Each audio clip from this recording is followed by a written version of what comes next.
Vuga gusa subscribe our channel YouTube. Vuga subscribe Amisho TV. Subscribe Subscribe Amisho TV. Biragoye sana ibintu bose.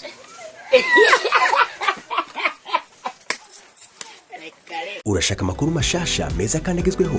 Fyunda subscribe kuri Amisho TV. Amasanamu meza akoze ku binga budasanzwe. L trending iriho ku bwanyu. Barindwi mwifuza indirimbo zikoze ku binga bwa none. Good mixing and mastering. Ghana Key Records. RTB with the key to success.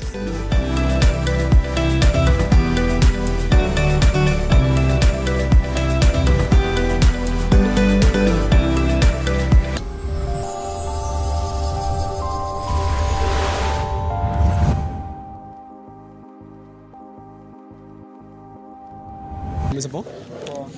Tumaze gushika ahantu mu Gatumba.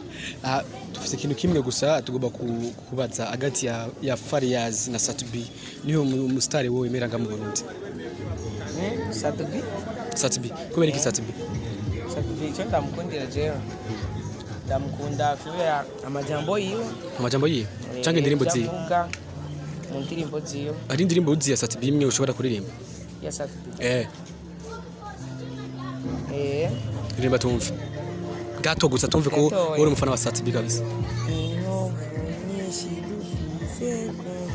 Duziju? Tuziterwa nabo dukunda.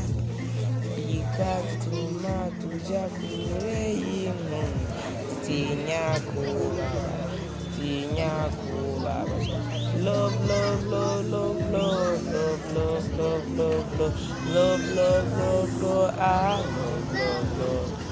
Uona kunze namujanye kure. Imiryango na ikadutanya. Mafem. Don't joke with her. Thank you, your friend. Okay, merci. Mbona yuko uri umufana wa Satubi koko. Akazina kawe witwa gute? Nitwa Niyonkuru Nicolas Cage. Niyonkuru? Niyonkuru Nicolas Cage. Uri musuderi? Ego. Yego. Okay, merci. Turagushimira Niyonkuru Steve. Vuga gusa subscribe our channel YouTube. Vuga subscribe Amisho TV. Subscribe Amisho TV. Biragoye sana ibintu bose. Subscribe Amisho TV. Amisho TV. TV. Okay, merci. Okay. Urashaka amakuru mashasha meza kandi agezweho? Fyunda subscribe kuri Amisho TV. Amasanamu meza akoze ku binga budasanzwe. L trending iriho ku bwanyu. Barindwi mwifuza indirimbo zikoze ku binga bwa none. Good mixing and mastering. Ghana Key Records.